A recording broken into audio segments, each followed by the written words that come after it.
인터내셔널이라고 하는, 지금도 네이버에 치면은, 내 친구 네이버한테 물어보면은 다 인터내셔널이 나옵니다. 역사가 다 나옵니다. 인터내셔널은 국제주의, 국제사회주의 이렇게 얘기를 하죠. 국제노동자협회입니다. 여기에, 이게 이제 폴란드 독립항쟁 때 이제 사회주의들이 연합을 했는데, 여기에 모인 사람들이 재미있는 사람들이 뭡니까? 막스, 오원, 프루동, 블랑키. 그리고 국민윤리 시간에 뭐라고 배웠냐면은, 마르크스는 과학적 사회주의자 이렇게 배웠잖아요. 마르크스는, 그 다음에 여기 보면 오원, 프루동에서는 공상적 사회주의자라고 불렀습니다. 그러니까 너는 이성을 믿으면 마르크스를 믿어야 돼 이렇게 되는 거죠. 원래 이 사람은, 오원은 영국에서 공장장을 한 사람입니다. 프루동도 공장장을 한 사람이고, 약 3,000명, 4,000명 직원을 둔 사람들이에요. 그 다음에 오원이 우리 인류사에 뭐 어떤 거 발견했냐? 협동조합을 만든 사람입니다. 그리고 노동자 기숙사를 만든 사람이에요. 그리고 10시간 노동이 아니라 8시간 노동제를 실시한 사람입니다. 프루동이 기숙사, 그 다음에 육아, 타가서를 만들었어요. 이게 공상적 사회주의입니까? 제가 볼 때는 이 앞서간 사회주의자예요. 그 다음에 그 기숙사를 만들어줬어요. 그 다음에 타가서도 만들고, 그러니까 생산력이 더 높아지는 거죠. 최고의 위인이라고 하는 사람들이 백성과 같이 잘 사자는 그런, 저는 그러면서 이 사람들은 굉장히 인류가 상을 줘야 될 사람들이라고 생각되는데, 그거를 우리는 그동안 국민의 시간에 공상적 사회주의, 그리고 마르크스가 이 사람들을 굉장히 비난을 해요. 그게 4,000명, 5,000명 규모는 가능하다. 그런데 그게 국가 전체를 다 다스리려면 그거 힘들지 않냐. 사회복지라는 개념이 생긴 거는 20세기 들어서 전쟁이 끝난 다음에 들은 거예요. 사회복지라는 개념이 없었을 때인데, 이 사람들은 이미 그 초기라도 프루동과 오원은 그런 걸 실행한 사람들이죠. 우리 인류사회의 중요한가? 여기서 8시간 노동제를 처음으로 다짐을 합니다. 우리가 5월 1일을 노동절로 삼잖아요. 그게 미국 시카고에서 일어났었던 그 사건을 계기로 하지만은, 그 전에 이미 8시간 노동제를 1869년도에 실시합니다. 하게 됩니다. 다짐을 하는 거죠. 이게 말하자면 노동자끼리 결의를 하는 거예요. 그리고 보통선거권, 그다음에 중요한 건 민족 자결권을 이때 합니다. 우리는 민족 자결권을 루즈벨트에서 했다고 하죠. 그렇지 않죠. 처음에 한 사람은 사실은 레닌이 한 겁니다. 레닌. 그런데 그 전에, 레닌 전에 이미 1869년 스위스에서 바젤 대회라고 하는 데서 이것을 결정을 합니다. 어떤 면에서는 새로운 어떤 희망이 이 봉건제, 그리고 자본의 수탈, 이런 것을 어느 정도 개선할 수 있는 희망이 보이는데, 여기서 논쟁이 벌어지는 거죠. 1872년 네덜란드 헤이그에서 마르크스와 바쿠닌과의 그런 논쟁이 벌어지는데, 전대협의라고 하는 건 전국 대학생 대표자 협의회입니다. 그래서 서울대도 한 표고 동등해요. 서울대와 지방대의 권한이 동등했어요. 그걸 주장하는 게 바쿠닌. 그런데 마르크스는 중앙집권을 해야 된다. 그래서 한총련이라고 만들어요. 한국 총학생회 연합회라는 거 만들어서 그 집행 사무국을 두자라고 한 거죠. 그래도 하자라고 하는 게 40명이고, 그냥 그러지 말고 그냥 연락만 하자. 연락만 하고 서로 통계만 모으고 이렇게 하자라고 하는 바쿠닌파가 25명에서 다수결로 결정을 하는 바람에 마르크스가 여기에 대장 노릇을 한 것이죠. 민주주의는 소수자도 의견이 존중받아야지 민주주의인 거잖아요. 마을 공동체라든가 이런 사업에서는 저는 합일제를 원합니다. 마지막 한 사람까지도 끝까지 설득하자. 그래야 이 정당성이 있다라고 하는 거죠. 그 민주주의 핵심은 그거죠. 그걸 자꾸 대의제, 즉 국회의원이든 대의원이라는 사람을 대신 뽑는 바람에 그 사람들을 잘 매수를 하면은 이게 넘어가는 그 되는 거잖아요. 근데 여기서도 사회주의자들도 그거를 하는 바람에 이 마르크스 쪽을 해줬고 바쿠닌을 제명을 시켜버렸습니다. 중앙집권보다 개인 자율이 더 중요하다. 권위는 인정하되 권위주의는 인정하지 않는다. 자, 2차 인터내셔널은 프랑스 대혁명이 일어나면서 이제 갈라지는데요. 엥겔스가 주도를 합니다.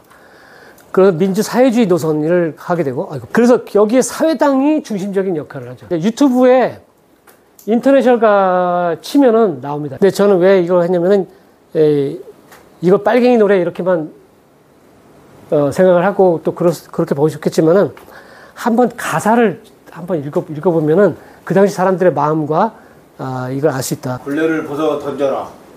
종이는 분화구의 불길처럼 힘차게 타오온다. 대지의 저주받은 땅에 새 세계를 펼칠 때 어떤 낡은 쇠사슬도 우리를 막지 못해. 들어라. 최후 결전. 투쟁의 애침을 민중이여. 해방의 깃발 아래 서자.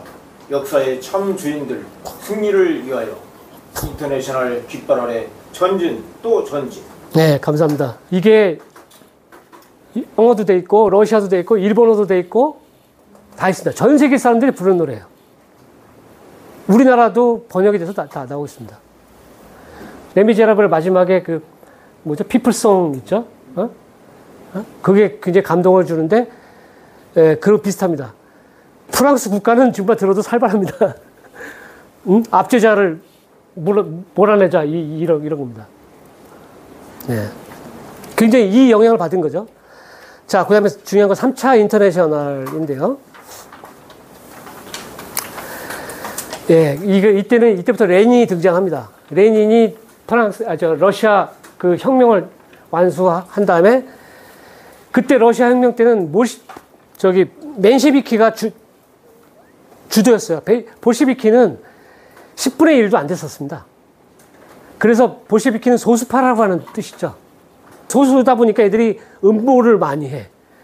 뒤집을 생각을 자꾸 하고 그런 단점이 있는데 아무튼 이때 전 세계 사회주의자들을 한 군데 모스크바로 모아가지고 코민테른이라는 단체를 만듭니다. 이 프롤레타리아 독재를 통한 사회주의 실현 이건데 여기에 문제점은 뭐냐면 스탈린주의가 이제 이거를 악용을 하면서 바뀐 것이죠.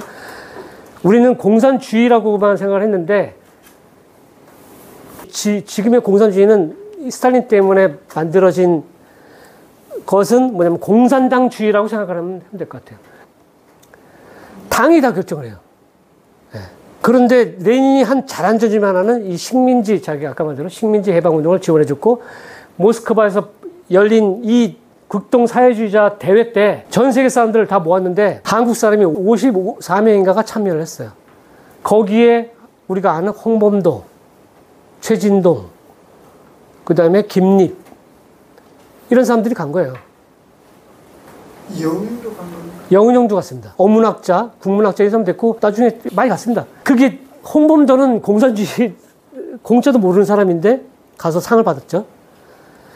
그렇게 한 것은 바로 최강의 그 일본 군대를 우리가 무찔렀다라고 하는 그런 우리 1920년 이 봉오동 촌산리 전투가 아주 큰 역할을 한 것이죠. 그래서 레닌이 여운형도 만났고 아까 말한 이동희도 만났고 인터뷰도 한 다음에 4만 루블이라고 하는 돈을 줄 것이죠. 그게 임시정부 가서 독립신문을 만드는데 기여를 했고 의열단에 폭탄 만드는데 공장 만드는데도 다 쓰였습니다. 그리고 일본까지 가서 일본의 공산당 만드는데도 사회당 만드는데도 기여를 했던 것이죠. 거기에 코민테른 밀사가 바로 한국 사람들이었습니다. 그런데 21년도 이 레닌이 병에 들기 시작해서 병석에 있으면서 레닌이 역할을 못하니까 스탈린이 장악을 하고 우리가 독립군들을 길러낸 이 사람들이 처참하게 그 흑화해서 당한 자유시 참변이 이때 일어나는 거죠.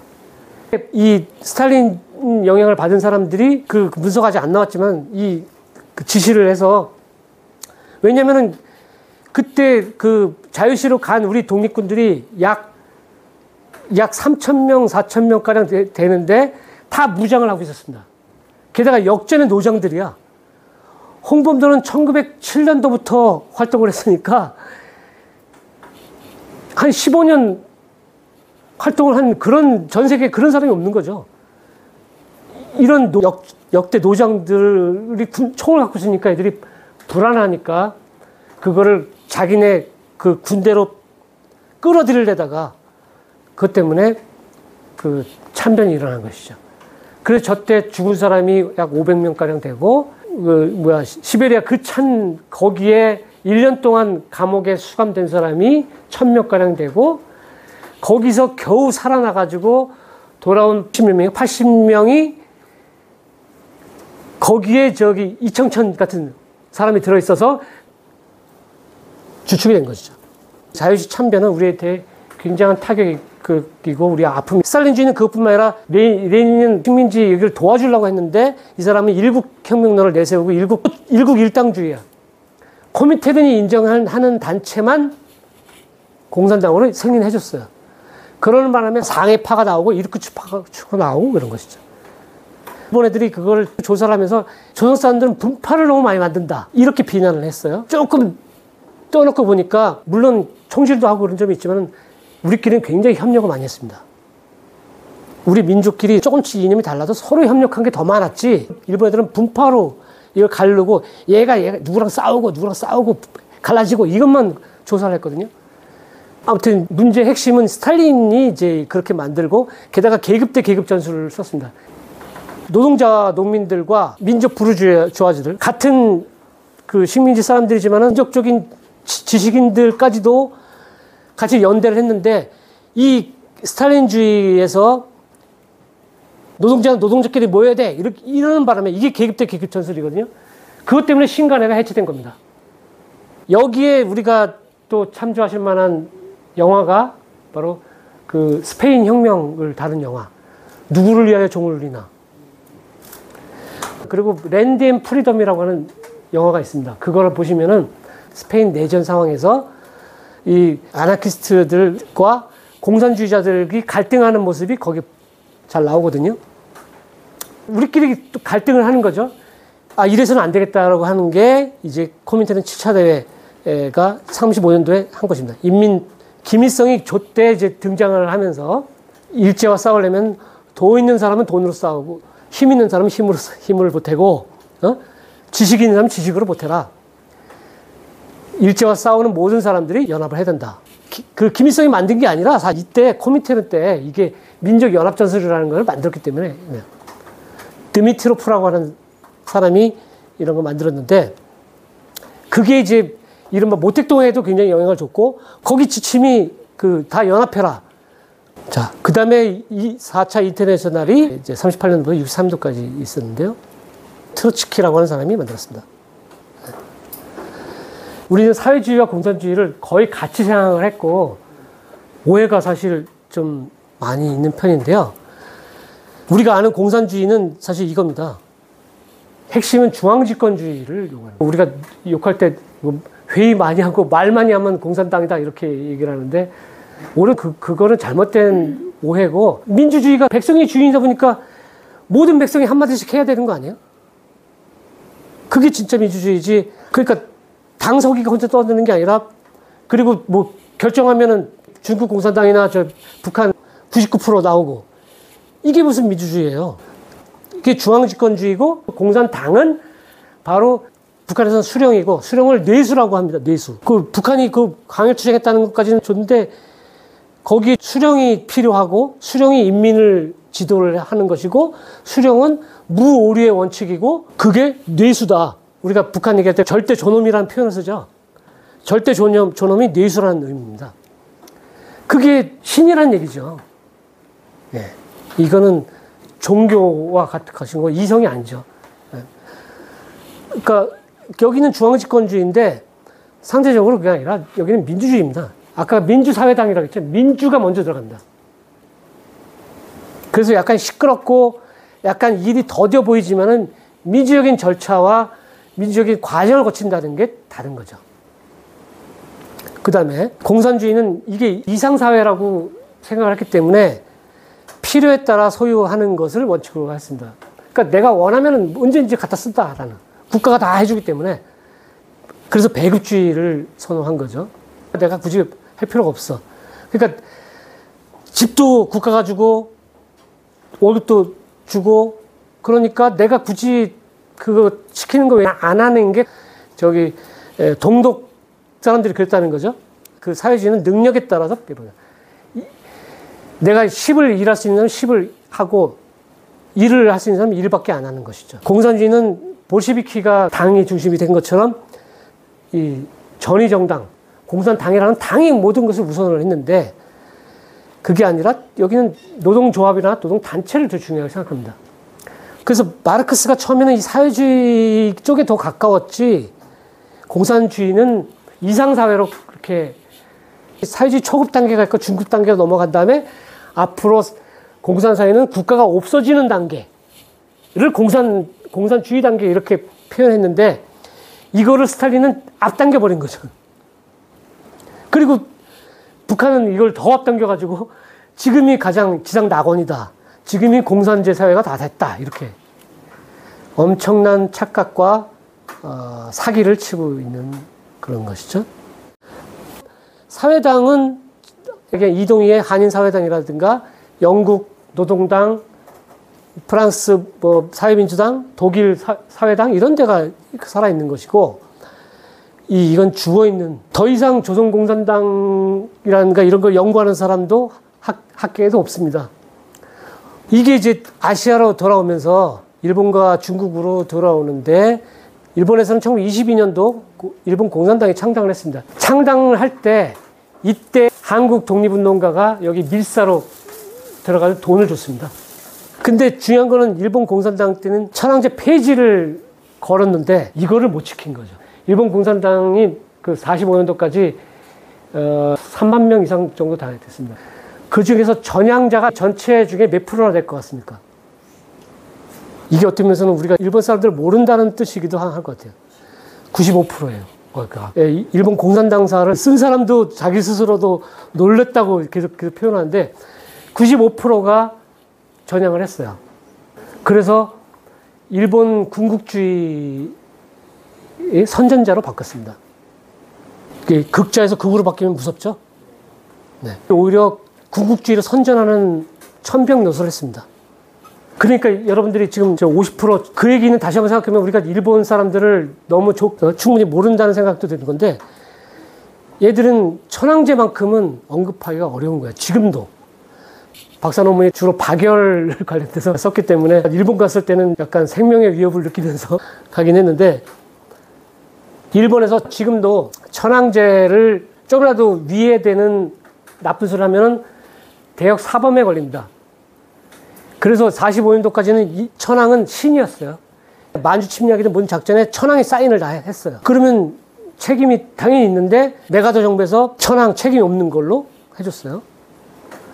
지금은 신에서 인간으로 내려왔다지만은 지금도 모든 권한과 그건 다 누리고 있죠. 저는 이거 자체가 잘못됐는데 천황 하늘의 황제예요. 일본은 그냥 국왕이죠, 국왕. 제정신이 아니죠. 제정신이 아니고. 예. 저는 그 가네코 후미코라고 하는 여성, 이달의 독립운동가여가지고 제가 예. 제대로 공부도 못 배운 23살짜리 여자애가 뭐가 그렇게 위험해서 그리고 뭐가 왜 중요한가? 그 많이 배운 사람들도 못한 천황제에 대해서 천황은 당신은 신이 아니다. 당신도 똑같이 인간이다. 그리고 천황은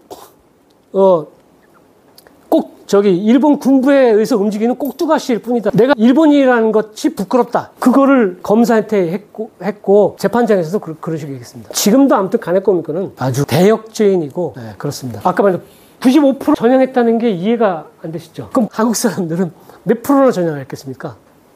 조선 사람들은 대강 한 25% 정도 전향을 했습니다. 그것도 지금 우리는 많다라는 생각도 들죠? 근데 그런 아주 힘든 상황인데도 우리는 일본어 사람들은 그런 면에서 엄청나게 다르다고 하는 점을 여기서 발견할 수가 있어요. 그 나라 속성 돈을 보면 다 알잖아요. 일본의 화폐에 유키자와 유키치가 들어가 있는데 그 사람이 아시아에서 벗어나서 서구로 들어가자. 타라 이걸 한 사람이죠. 그러니까 늘 얘네들은 서양으로 떠날 생각만 하고 있는 거고, 중국은 모택동이 다 10원짜리, 100원짜리 다 그렇죠. 실제로 거기는 당만 중국 공산당이지 실제로 사회는 자본주의 국가라고 얘기를 합니다. 모택동은 사실은 북경대 도서관 사서였어요. 그 사실 별거 아닌 농촌 출신이죠. 그런데 여러분들 그 북경 가시면은 뭐 북경대학을 꼭 좀 가보시라고 저는 권하고 싶어요. 북경대학 자체가 중국을 이해하는데 굉장히 중요한 명소입니다. 북경대학에 가서 동상만 제대로 봐도 굉장히 큰 그 동아시아 공부가 돼요. 그 중에 핵심 노신도 있고, 그 다음에 수수이 뭐 그 중요한 문학가들도 있는데, 거기에 중요한 사람이 누가 있냐면은 이석증, 그 다음에 북경대 총장을 했던 사람, 최원배가 있습니다. 그 다음에 이석증, 오치위 이런 사람들인데요. 이 사람들은 공통점이 뭐냐면은 파리 유학생들이에요. 주울레 있죠? 주울레가 그 30년 총리를 하고, 모택동이 아니면 사실 제일 존경받는 사람이 주울레입니다. 주울레, 등소평 다 프랑스 유학 출신입니다. 왜 그랬을까? 그 당시 프랑스 혁명이 일어나고 외국인들에 대해서 굉장히 관대한 대우를 해줬죠. 그래서 중국이 어려울 때에도 프랑스랑 계속 교류를 했던 것이고, 중국은 프랑스에 대해서 지금도 굉장히 좋은 관계를 하죠. 최원배 총장이 18년에 총장이 되면서 그때 중요한 사람들, 중국 공산당의 최초 1차 사람이 이대조라고 하는 사람이고, 그 다음에 저 이석증 노신을 교수로 모신 거예요. 그 다음에 에스페란토 국제어라고 합니다. 세계 학회를 만들고, 그때부터 세계를 딱 여는 신문화 운동을 그래서 일으킨 게 이 최원배라고 하는 사람입니다. 그 다음에 이석증과 오치위는 국민당의 지도위원으로 갔어요. 그럼 모택동하고 중국 공산당하고 상극인데 어떻게? 근데 대국이라는 생각이 드는 게, 지금도 북경대 가면 최원배 동상이 크게 있고, 최원배에 대해서는 굉장히 존경합니다. 중국의 신문화운동, 중국의 기틀을 만들었다고 하는 점에서 우대를 하는 것이죠. 중국은 오사운동을 근대사의 시초로 봅니다. 한국은 그런 점에서 자부심을 가져야 돼요. 오사운동이 뭡니까? 우리 3.1운동한테 배운 거죠.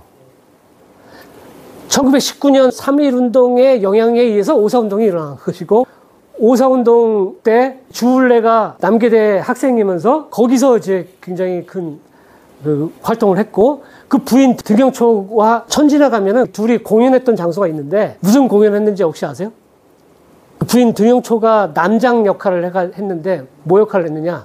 안중근 역할을 했습니다. 주울레가 존경한 사람이 안중근이었고, 등영초도 존경한 안중근이었습니다. 이석증이라고 하는 사람이 단재 신채호에게 북경대 문을 열어준 사람이에요. 북경대학에서 이른바 중국의 모든 고전 사서들을 보여주고 도서관을 다 이용하게 해준 거죠. 거기서 조선 상고사가 나올 수 있던 거죠. 단재 신채호는 만주 가면서 고구려 광개토장비도 보고 봤죠. 그런데 문헌은 없어. 북경에 가서 우당 이회영의 소개로 이석증을 만났고, 이석증이 북경대 도서관을 자유롭게 출입을 하게끔 해서 거기서 그걸 다 외워가지고 필사를 해서 했죠. 신문화운동. 네, 이 사람들입니다. 상해 임시정부에서 5분, 10분 정도 가면은 중국 공산당 1차 대회 장소가 있습니다. 일본 사회주의자들이 쓴 초기 사회주의 또는 대표적인 사회주의라고 하는 사람이 고토쿠 쇼스이입니다. 고토쿠 쇼스이 행덕추수라고 쓰는데, 단재 신채호 그 공판 때 당신은 어떻게 사회주의 아나키즘이 됐느냐 그랬더니, 나는 행덕추수의 글을 보고서 알았다. 이렇게. 행덕추수가 만든 신문이 평민신문이에요. 평민신문이라고 만들었는데, 저는 이것도 100년이 지났지만 굉장히 감동적이라고 생각합니다. 귀족신문이 아니라 평민신문이죠.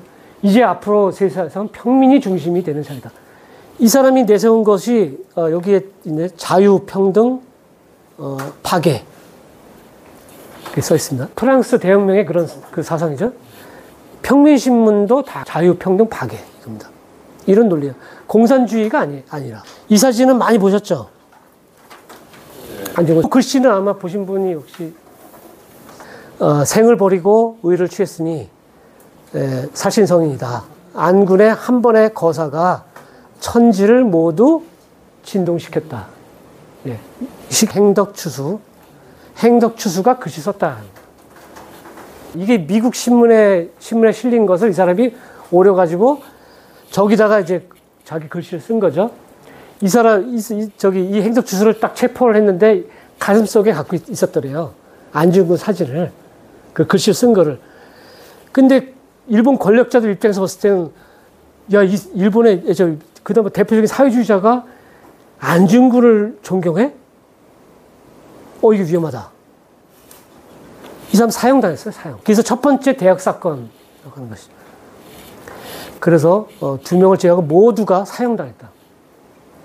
이게 1910년도의 일입니다. 그래서 일본의 겨울공화국 이렇게 표현을 하기도 합니다. 이때 그냥 모여가지고 이른바 잡담식으로 한 거예요. 여기서 아무런 무기나 증거도 안 나왔는데 이 사람들을 대역 사범으로 몰아가지고 죽여버렸습니다. 사형시켰어요. 알고 보니까 핵심적인 거는 이 안중근 사진을 가지면서 조선 사람들하고 연결을 할 수 있겠구나. 여기서 또 하나 연상되는 게 뭐겠어요? 올해가 100주년이 된 관동 조선인 대학살. 조선 사람들과 사회주의가 연결되는 거 굉장히 겁을 낸 거죠. 우리 같으면 지진 그거 복구하는데 급급한데 왜 거기다가 조선 사람들이 폭동 일으킬까 겁난다고 조선 사람들 가서 죽여. 이게 정상적인 나라입니까? 이때부터 얘들은 조선 사람들과 사회주의들이 연결되는 것 또는 노동자들이 연결되는 걸 굉장히 겁을 내고 이걸 다 대역죄 사범으로 몰아간 것이죠. 이때부터 사회주의 그러면 때려잡을 놈들 빨갱이 논리가 나오기 시작합니다. 우리 독립운동사 그러면은 여러 개 있지만은 이게 꼭 제가 만든 분류가 아니라 일본 사회에서도 이렇게 분류를 해놨습니다. 민족주의계, 공산주의계, 아나키스트계 이렇게 분류를 했어요. 민족주의는 이승만, 안창호 계열, 자치론, 외교론 이 계열이고 대통령 중심 외교론. 공산주의계는 이제 박헌영, 조선공화당 이런 쪽이고, 이게 좀 문제죠. 박헌영이 코민테른에 너무 의존했다는 게 이제 그게 문제고, 그 다음에 아나키즘계는 이제 다음 시간에 하겠지만은 이회영 그룹과 이제 신채호 이런 그룹들이 있습니다. 이회영 선생은 제가 평전도 쓰기도 했지만은 이회영이 처음에는 상해 임시정부 모임에 갔었습니다. 1차 모임에 갔어요. 이회영은 왜 국무위원이 안 되고 혼자 북경으로 돌아갔는가? 임시정부를 반대했습니다. 왜 그랬을까? 그 당시 이회영 생각에서는 3.1운동이 국내에서 일어났지만은 또 하나 그 중국에서도 만주에서도 일어났고 그 다음에 저쪽 연해주에서도 일어났고 일본뿐만 아니라 미주 쪽에서도 일어났잖아요. 그러니까 이 전 세계적으로 일어나는 이런 역량들을 한 군데 모을 독립운동 지도부가 필요하다고 한 것이지 정부가 필요하다고 생각은 안 한 거죠. 정부가 있으려면 지금도 그렇지만은 말하면 조직이 있어야 되고 행정부, 사법부, 3권이 다 있어야 되잖아요. 그리고 거기에 다 직책이 있어야 돼요. 장관 있으면 차관도 있어야 되고 차관 있은 다음에 5급, 6급 다 있어야 되잖아요. 그런 조직이 물론 있으면 좋지만은 그런 단계라기보다는 싸울 수 있는 지도부 그룹 이게 더 우선 아닌가. 그거를 논쟁을 엄청나게 했다고 합니다. 그게 안 통하니까 자기 동생하고는 아예 의절을 했죠.